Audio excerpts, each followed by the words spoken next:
আপনারা চিড়ে অনেক রকমভাবেই করে খেয়েছেন, কিন্তু আপনারা কি শসা দিয়ে চিড়ে ট্রাই করেছেন? আজ আমি আপনাদেরকে কিউকিম্বার পোহা করে দেখাবো। এটা খেতে প্রচুর টেস্টি হয় আর এটা অনেক হেলদিও হয়। এই রেসিপিটা আপনারা ইজিলি বাড়িতে বানিয়ে নিতে পারবেন। তো চলুন বেশি দেরি করবো না, শুরু করছি আমার আজকের এই সহজ রেসিপি। হ্যালো ফ্রেন্ডস, আমি পিনু কুকিংতে আপনাদের সবাইকে স্বাগত।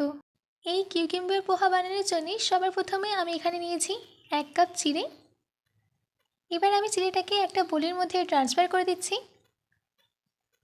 তারপর এর মধ্যে অ্যাড করে দিতে হবে জল। জল দেওয়ার পর এটাকে ভালো করে মিশিয়ে নিতে হবে। মিশিয়ে নেওয়ার পর এই জলটাকে ছেঁকে দিয়ে 3 মিনিট ভিজিয়ে রেখে দেব। এবার এদিকে আমি নিয়েছি 2টো শসা। এবার শসার সামনের আর পিছনের অংশটাকে কেটে দিচ্ছি। তারপর একটা পিলারের সাহায্যে শসার খোসাটাকে ছাড়িয়ে নেব। সম্পূর্ণ শসার খোসা ছাড়িয়ে নেওয়া হয়ে গেলে একটা গ্রেটারের সাহায্যে গ্রেট করে নিতে হবে। দেখুন আমি সম্পূর্ণ শসা গ্রেট করে নিয়েছি। এইদিকে আমি ভিজিয়ে রাখা চিড়ের মধ্যে দিয়ে দিচ্ছি 7 চামচ গ্রেট করে নেওয়া নারকেল, দিচ্ছি গ্রেট করে নেওয়া শসা। এবার এই সব কিছুকে ভালো করে মিশিয়ে নিতে হবে। ভালো করে মিশিয়ে নেওয়া হয়ে গেছে। এবার আমি একটা প্যানের মধ্যে দিয়ে দিচ্ছি 1 চামচ ঘি। ঘি গরম হয়ে গেলে দিয়ে দিতে হবে 1 চামচ সর্ষে। সর্ষে দেওয়ার পর দিয়ে দিচ্ছি বাদাম। এবার আমি বাদামটাকে কিছুক্ষণের জন্য রোস্ট করে নেব।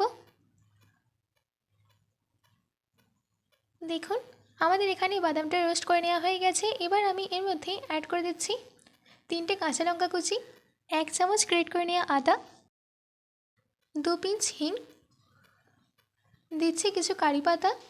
এবার আমি এই সব কিছুকে 1 থেকে 1.5 মিনিটের জন্য লো ফ্লেমে রোস্ট করে নেব। আমাদের এখানে 1.5 মিনিট হয়ে গেছে। এবার এই স্টেজে এর মধ্যে অ্যাড করে দিচ্ছি চিড়ে, শসা আর নারকেলের মিক্সচারটা, যেটা আমরা রেডি করে রেখেছিলাম। এবার আমি গ্যাসের ফ্লেমটাকে মিডিয়ামে রেখে ভালো করে মিশিয়ে নেব আর 1 মিনিট রান্না করে নেব। আপনারা চিড়ের এই রেসিপিটাকে সকালের ব্রেকফাস্ট হিসেবেও রান্না করতে পারেন কিংবা বাচ্চাদের টিফিনের জন্যও দিতে পারেন। এবার আমি এর মধ্যে অ্যাড করে দিচ্ছি স্বাদ মতো নুন। নুনটা দেওয়ার পর ভালো করে মিশিয়ে নিতে হবে।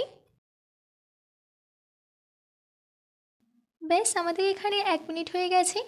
এবার আমি গ্যাসের ফ্লেমটাকে অফ করে দিয়ে সার্ভ করে নেব। আশা করছি আমার আজকের এই রেসিপিটি আপনাদের ভালো লেগেছে। বাড়িতে এটি অবশ্যই ট্রাই করবেন ও কমেন্ট করে জানাবেন যে কেমন হয়েছে। আজকের মধ্যে এটুকু, আবার দেখা হচ্ছে অন্য কোনো রেসিপি নিয়ে। ভালো থাকবেন, সুস্থ থাকবেন।